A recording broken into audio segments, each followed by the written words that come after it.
Freemason, Illuminati, skull and bone, deep state. I am sure ये नाम आपने पहले सुन रखे होंगे। कुछ लोग इन नामों को इग्नोर कर देते हैं, कुछ लोग उस पर रिसर्च करते हैं और कुछ लोग इससे बचकर रहना चाहते हैं। और इन्हीं नामों की वजह से आज एक साजिश आपके चारों तरफ फैली हुई है, लेकिन हम उसको नोट करने की कोशिश भी नहीं करते। आज आप किसी भी सिंगर की म्यूजिक वीडियो उठा लें, किसी का फिल्म का काम उठा लें या किसी भी गाने को सुन लें, तो आप सुनकर हैरान हो जाएंगे, देखकर हैरान हो जाएंगे कि हर जगह पर आपको एक कॉमन थीम रिपीटेडली नजर आएगा। हर म्यूजिक वीडियो में एक ट्रायंगल को प्रमोट किया जाएगा और हर म्यूजिक वीडियो में सिंगर ने या तो अपनी एक आंख छुपा रखी होगी या अपनी एक आंख को एक और आंख के साथ बदल रखा होगा। ये वन आई कल्चर है क्या? आइए समझते हैं।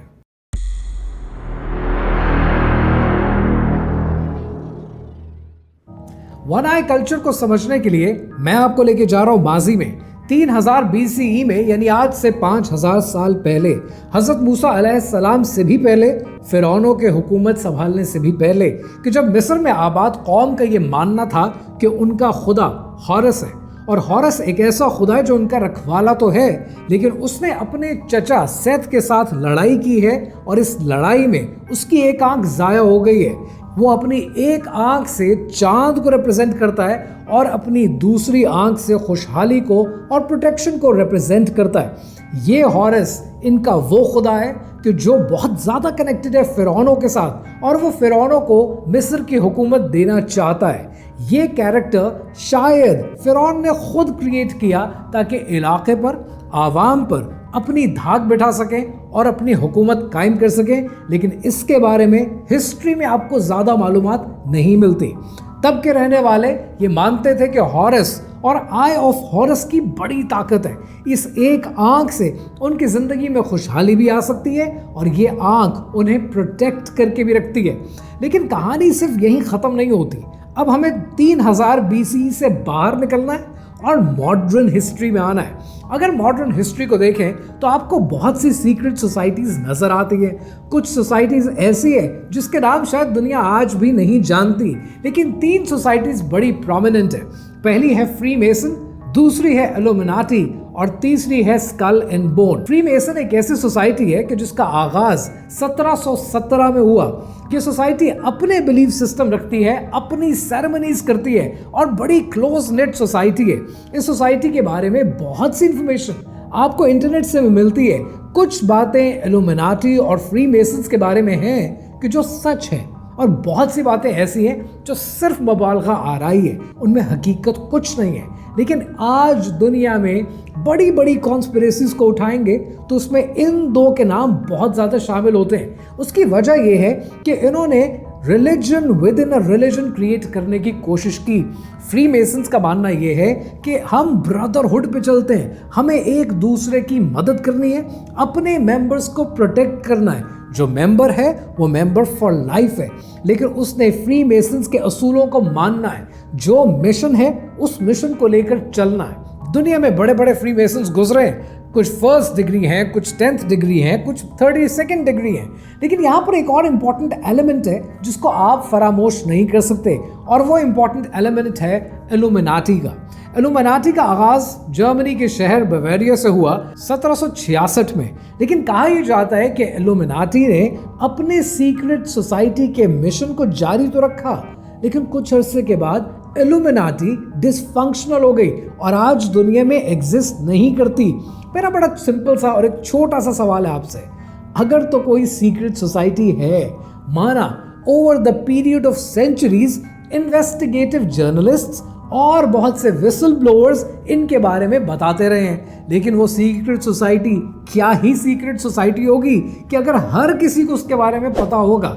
सो ऐसे में आज बहुत सी सोसाइटीज एग्जिस्ट करती हैं जिनके आपने कभी नाम भी नहीं सुने, चाहे उसमें आप वाइट सुपरमेसिस्ट को डालें या चाहे किसी और सोसाइटी को। और ऐसे ही एक और सोसाइटी का भी जिक्र आता है कि जिसका नाम है स्कल एंड बोन सोसाइटी, और ये सोसाइटी येल में मौजूद है और 1832 में कायम हुई। और इसका भी एक ही मिशन था कि जो हमारे अलमनाए हैं, जो इस सोसाइटी के मेंबर हैं, इनकी प्रोटेक्शन करनी है, इनके टारगेट्स अचीव हों, उसमें सब मेंबर्स ने एक दूसरे की मदद करनी है। अब यहाँ पर एक बहुत बड़ा सवाल आता है ना कि ऐसे में इन सोसाइटीज का किरदार है क्या, इनका मिशन है क्या। फ्रीमेसन्स के बारे में आप जितना पढ़ेंगे आपको ये फील होगा कि चैरिटेबल काम करने हैं, दुनिया की मदद करनी है, दुनिया की हिफाजत करनी है। लेकिन यहाँ पर कुछ फ्रीमेसन्स ने क्या कमाल का काम किया, अब जरा सुनते हैं। अमेरिका अपनी आज़ादी की जंग लड़ रहा था और 1782 में जाकर अमेरिका ने अपनी ग्रेट सील लॉन्च की। इस ग्रेट सील को लॉन्च करने में अमेरिका की हिस्ट्री के बड़े बड़े नाम शामिल हैं, जिसमें जॉर्ज वॉशिंगटन का नाम शामिल है, बेंजामिन फ्रैंकलिन का नाम शामिल है। अब इन नामों को अगर आप गौर से सुने और गौर से समझने की कोशिश करें तो बेंजामिन फ्रैंकलिन जो कि एक कंफर्म्ड फ्रीमेसन है, उनका जिक्र आपको मिलता है। अगर जॉर्ज वॉशिंगटन का जिक्र करें तो he is a 33rd degree Freemason. और फिर अमेरिका की हिस्ट्री में आता है सन 1935 के, जब अमेरिका ने डॉलर बिल को छापने का आगाज किया और डॉलर बिल के ऊपर आपको एक ट्रायंगल देखने को मिलती है और उस ट्रायंगल के ऊपर एक आंख देखने को मिलती है। जब 1782 में अमेरिका ने अपनी ग्रेट सील लॉन्च की तब भी ये सवाल उठा, और उसके बाद जब 1935 में अमेरिकन डॉलर के ऊपर ट्रायंगल और उस ट्रायंगल के ऊपर एक आंख यानी पिरामिड और पिरामिड के ऊपर एक आंख छपी, तब भी लोगों ने सवाल किया कि इस एक आंख का मतलब क्या है। Is this the eye of harrows? तो तब उस जमाने के इन लीडर्स ने कहा कि ये आई ऑफ हॉरस नहीं, ये आई ऑफ प्रोविडेंस है, यानी ऑल सीइंग आई, एक ऐसी आंख जो कि खुदा न खास्ता ये रब्बे कायनात की आंख है जो हमें हर मुश्किल में, हर दर्द में, हर तकलीफ में देख रहा है। तो उसका नाम इन्होंने आई ऑफ प्रोविडेंस रखा। लेकिन यहाँ पर फिर एक सवाल बनता है कि जिन्होंने ये नाम रखा उनका अपना कैरेक्टर क्या था। बेंजामिन फ्रैंकलिन एक कंफर्म्ड फ्रीमेसन है, George Washington 33rd degree Freemason है। और अगर 1935 की बात करें तो जो दो बड़े नाम आपको नजर आते हैं कि जिसमें प्रेसिडेंट रूजवेल्ट शामिल हैं और हेनरी वॉलेस शामिल हैं, तो president Roosevelt 32nd degree Freemason है और हेनरी वॉलेस एक ऑक्यूलिस्ट है। अब ये ऑक्यूलिस्ट क्या है, पेगन का सिलसिला क्या है, बेबीलोनिया की तहजीब क्या थी, और बेबीलोनिया से जो बाल का कैरेक्टर निकलता है जो आपको बैलेंसियागा के बैग पे मिलता है, ये कहानी क्या है, इसके बारे में फिर बात करेंगे। लेकिन यहाँ पर जो हम बात कर रहे हैं वो ये कि eye of providence is actually the eye of Horus. ये वो एक आंख है कि जिसको कॉमन बनाया जा रहा है एक आम इंसान को वरगलाने के लिए और उसको नॉर्मलाइज करने के लिए। ये एक आंख आपके कल्चर का रेगुलर हिस्सा बन जाए।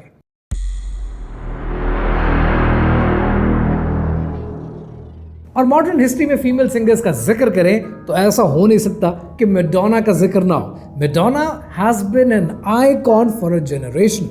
मैडोना ने गाना लॉन्च किया बेड टाइम स्टोरी के नाम से 1994 में। इस वीडियो को अगर आप गौर से देखें तो आपको बहुत से ऐसे सिंबल्स मिलेंगे, आपको थर्ड आई का जिक्र मिलेगा, आपको इस वीडियो में अरबी के ऊपर कदम रखती हुई मैडोना नजर आएंगी। और अरबी में क्या लिखा है? अरबी में यहाँ पर यह लिखा है कि औरतों अब जो कुछ सीख चुकी हो उसको अनलर्न करो क्योंकि नया दौर आ गया है, नया कुछ सीखने को मिलेगा।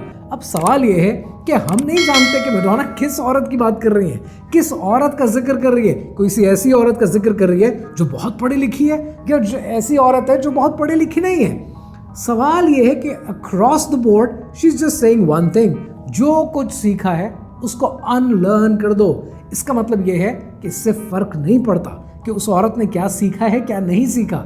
आप कुछ नया बताने वाले हैं, आप कुछ नया लेकर आ रहे हैं जो कि लोगों के कल्चर में शामिल नहीं था।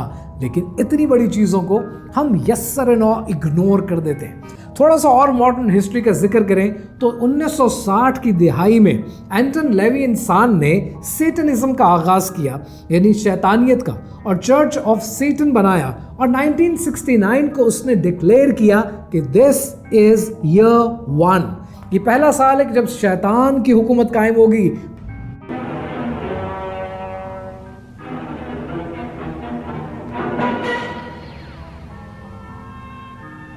Don't be afraid.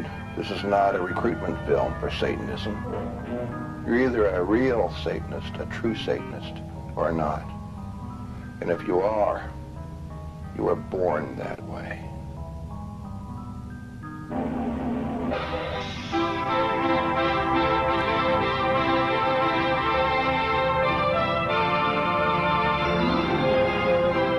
फिर उसके बाद आपने होटल कैलिफोर्निया जैसे गाने सुने, उसके बाद आपने मूवीज में, सिनेमा में, हॉलीवुड में जगह जगह आंख का जिक्र देखा, जगह जगह ट्रायंगल का, पिरामिड का जिक्र देखा। ये सारा कल्चर वक्त के साथ साथ आपकी नजरों के सामने बदलता चला गया। अगर मैं मजीद सेलिब्रिटीज का जिक्र करूं कि जो वन आई में शामिल हैं, उसमें रिहाना का नाम है, बियोंसे का नाम है, जे-जी का नाम है, उसमें केटी पेरी का नाम है। और केटी पेरी की 2013 की डार्क हॉर्स की वीडियो आप भूल सकते हैं। उस वीडियो में throughout, from the start till the end, एक ही चीज को प्रमोट किया गया, and that is again one eye. एक आंख के कल्चर को कॉमन बनाने की कोशिश की गई है। और अगर मॉडर्न हिस्ट्री में और आए तो आजकल के दौर में लिटिल नास एक्स के नाम से सिंगर मिलता है जो गाने बनाता ही सेटनिज्म के ऊपर है। वो शैतान की झोली में, उसकी गोद में नाचने की कोशिश करता है। बियोंसे का ये कॉन्सर्ट याद है आपको? इस कॉन्सर्ट के बीच में ऐसे सब्लिमिनल मैसेजेस दिए जाते हैं ताकि आपकी यूथ इन मैसेजेस का मतलब वही ले जो ये देना चाहते हैं। और जो मतलब ये देना चाहते हैं वो आपके लिए और आपकी आने वाली नस्लों के लिए इंतहाई खतरनाक है।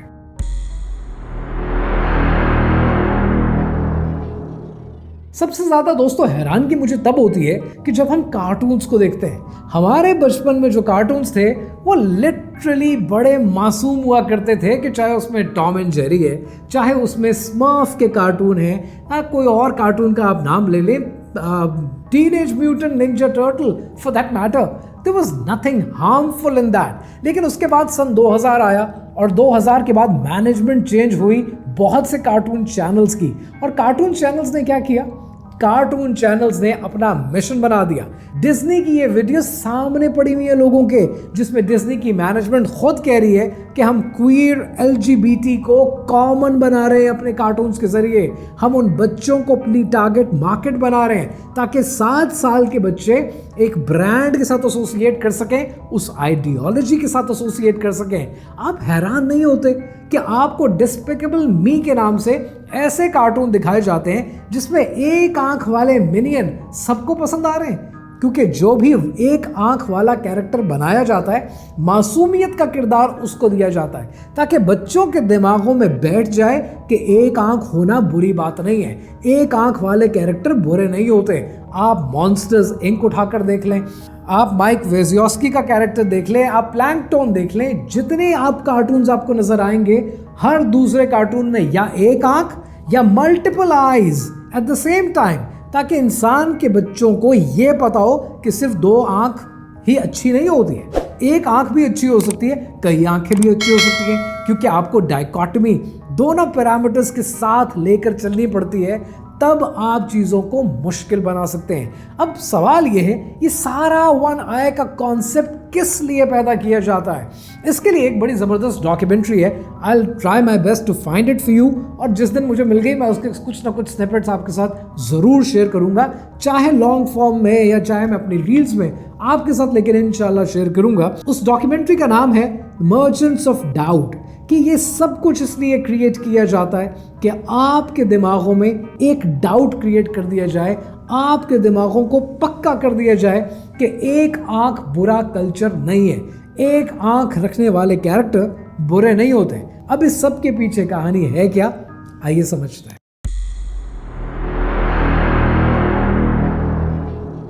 दोस्तों, नबी पाक सल्लल्लाहु अलैहि वसल्लम ने इरशाद फरमाया, और उसका मफहूम यह है कि दुनिया के हर पैगंबर ने अपनी कौम को फितने दज्जाल के बारे में बता रखा है। अभी मैं आपको चंद एक रेफरेंसेस दे रहा हूँ 2-3 रिलीजन से, इनको अगर आप स्टडी करना चाहें then you can certainly go on and search about it. Judaism के अंदर, अगर जूडाइज्म के अंदर आप आर्मेलियस पढ़ें, और आर्मेलियस के अंदर बहुत साफ साफ एंटी क्राइस्ट का जिक्र है, और जिक्र क्या है कि ये जो एंटी क्राइस्ट है इसकी एक आंख बड़ी और एक आंख छोटी होगी। तो क्रिश्चियनिटी में सूटोपिग्राफिया के अंदर भी एंटी क्राइस्ट का आपको जिक्र मिलता है, और ये जिक्र इस तरीके से किया गया है कि एक आंख की डिफॉर्मिटी का जिक्र किया गया है। और हमारे दीन ने आपको बार बार बताया कि अगर आप ईमान वाले हैं तो सिर्फ आंख भी काफ़ी नहीं है, आप माथे पर भी पढ़ सकेंगे कफारा। आप ये जान सकेंगे कि ये कुफ्र है, ये काफिर है, ये सच्चा नहीं है। और ये इसी वजह से मसीहुद दज्जाल कहलाता है, यानी झूठा, 2 नंबर, फ्रॉडी। और इसी को कॉमन बनाने के लिए आज दुनिया भर का मीडिया लगा हुआ है। इसमें इंपॉर्टेंट बात पता है क्या है? इंपॉर्टेंट बात यह कि जिस चीज को आज आप पहली बार मिनियन देखेंगे, एक आंख का कैरेक्टर देखेंगे, आप हैरान हो जाएंगे। आप तो अवेयर हो गए, वो तो चाहते थे कि आप अवेयर ना हो, लेकिन with the passage of time ये खराबी आपके अंदर पैदा हो जाएगी। कैसे?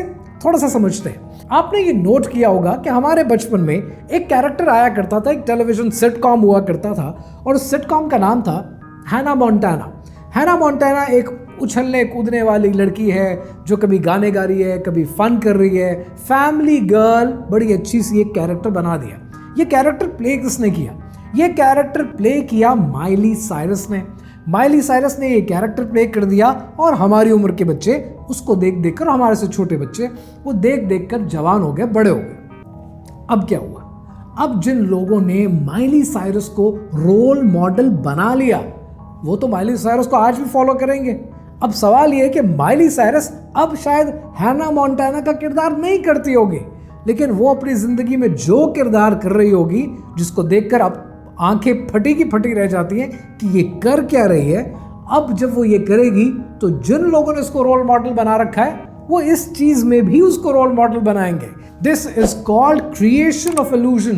एक इल्यूजन बनाया जाता है, जब आप उस इल्यूजन को रोल मॉडल बना देते हैं तो उनका किरदार बदल दिया जाता है, बदले में आपका किरदार भी बदल जाता है। This is part of the global scheme that is being played against you.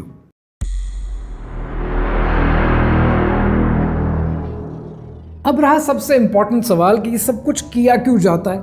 आपके सामने एक आंख को, पिरामिड को कॉमन क्यों बनाया जाता है? As far as I am concerned, my take is कि चाहे आप फ्री मेसन्स का जिक्र करें, इल्यूमिनाटी का जिक्र करें, स्कल एंड बोन का जिक्र करें और सीक्रेट सोसाइटीज का जिक्र करें, इन सब का एक ही काम होता है, ये है डीप स्टेट। और आज दुनिया मुल्कों की हुकूमतें नहीं चलाती हैं, आज दुनिया की हुकूमतें डीप स्टेट चलाती हैं। एक मुल्क की सीक्रेट एजेंसी दूसरे मुल्क की सीक्रेट एजेंसी के साथ गवर्नमेंट के जेर साया आपस में कनेक्टेड होती हैं। आज दुनिया डीप स्टेट चलाती है, और जिस दिन डीप स्टेट का कंट्रोल इनके हाथ में होता है, ये अपनी मर्जी के फैसले कर लेते हैं। So free masons, Illuminati, bone and skull और बहुत सारी ऐसी सीक्रेट सोसाइटीज, ये डीप स्टेट है और ये अपने मिशन पे कायम है। और वो मिशन क्या है? वो है दज्जाली मिशन। अब इस दज्जाली मिशन के बारे में 3 बातें क्विकली समझ लीजिए। पहली चीज़ ये कि ये जो दज्जाली मिशन है, इसका एक ही काम है कि दज्जाल से रिलेटेड हर चीज़ को इतना कॉमन बना दिया जाए कि जब ये आपके सामने आए, आप मिनोहन ईमान ले आए, आप 1 सेकंड की हिचकिचाहट ना दिखाएं, क्योंकि आप ऑलरेडी सोल्ड हैं। और आज से सोल्ड नहीं है, आपको बचपन से उंगली पकड़ के चलाया गया है। कार्टून्स आपकी मर्जी के, इनकी मर्जी के मुताबिक दिखाए गए हैं। आपको लगा आपकी मर्जी के है, आपको हर वो चीज़ दिखाई गई, हर वो निज़ाम बेचा गया जिस पर आप ऑब्जेक्ट नहीं करेंगे। दज्जाल ने जब आना है, मेरा नुक्ता नज़र ये है कि जब दज्जाल ने आना है तो वो आते ही आपके सामने एक जालिम और जाबिर नज़र नहीं आएगा। वो आपके सामने हर वो काम करेगा जो आप ऑलरेडी कर रहे हैं, और ऐसे में आपको वो बिल्कुल कॉमन लगेगा कि एक्चुअली तो हमारे भले के लिए, अगर सूद है तो क्या बुराई है, अगर शराब है तो क्या बुराई है। सब चीजें इतनी कॉमन होंगी कि आपका मानना आसान हो जाएगा। इस फितने को पहचाने, जितना जल्दी हो सकता है उतना पहचाने, और अपने इर्द गिर्द के लोगों को जितनी जल्दी अवेयरनेस दे सकते हैं उतनी जल्दी अवेयरनेस दें। दूसरा जो मैं पॉइंट आपके साथ शेयर करना चाहता हूं वो ये कि एक नज़र से देखें, और ये थोड़ी सी टेक्निकल बात करूं, थोड़ी सी डीप होगी, लेकिन इसको बहुत गौर से सुनना है आपने। वो ये कि जितने मिशंस होते हैं ना, ये चाहे फ्री मेसन है, इल्यूमिनाटी है, कोई भी है, they just want you to be scared because they can not say what they want openly. इसलिए ये मुख्तलिफ चीज़ों से हीले हरबे करके आपके सामने आते हैं। डोंट बी स्केयर्ड, ये खुल कर आपके सामने आ नहीं सकते, इसलिए ये डरते हैं क्योंकि ये पकड़े जाएंगे। इसलिए इनसे घबराने की ज़रूरत नहीं है, ये खुद इतने डरे हुए हैं कि ये दिखाते हैं इतने सारे साइंस दे के आपको, ताकि आप डर जाएं, ताकि आप सामने ना आए। ताकि लिटिल नास अपने कॉन्सर्ट पे गए कि दज्जाल शैतान हमें देख रहा है, हमें उसकी पूजा करनी है। ऐसा कुछ नहीं है, आपको घबराने की जरूरत नहीं है। इन चीज़ों से डरा ना करें, क्योंकि जिस वक्त आप डर गए आप अपना ईमान कमज़ोर कर बैठेंगे। तो ये काम आपने कभी नहीं करना। And last and the most important thing, don't let them make these things common. अगर आपने मिनियंस देखे हैं, एक आंख देखी है, आपको समझ में आ रहा है कि ये एक आंख के कल्चर को प्रमोट कर रहे हैं, तो आपका चुप रहना आपके और आपके खानदान और आपके दोस्तों के साथ ज्यादती है। You need to open up, वरना होगा क्या? आप अपने घर में खामोश हो जाएंगे, आपके बच्चे खामोश हो जाएंगे, आपके बच्चे उसको कॉमन समझेंगे, आपके बच्चे उसको अपने वे ऑफ लाइफ में अडॉप्ट कर लेंगे। आप आज हैं दुनिया में, मैं आज हूं दुनिया में, कल शायद नहीं हूं। तो जब हम नहीं होंगे तो ये उन चीज़ों को अपने घरों में उठा कर ले आएंगे, इसको कॉमन बना देंगे और यहाँ से ईमान की कमज़ोरी साबित होना शुरू हो जाएगी। तो जब ऐसा कुछ देखा करें, बोला करें, समझाया करें। आपका इन्फ्लुएंस शायद लाखों लोगों तक नहीं होगा, शायद आपकी आवाज़ करोड़ों तक नहीं जा रही होगी, लेकिन आपकी आवाज़ जिस दायरे अख्तियार में जा रही है, अपने घर में जा रही है, वहाँ तो आपकी जिम्मेदारी है ना, उसी का आपसे सवाल होगा। इनको सोचें, इनको परखें, इस पर अमल करें, वरना आप और आपके आने वाली नस्लों का ईमान खतरे में हो।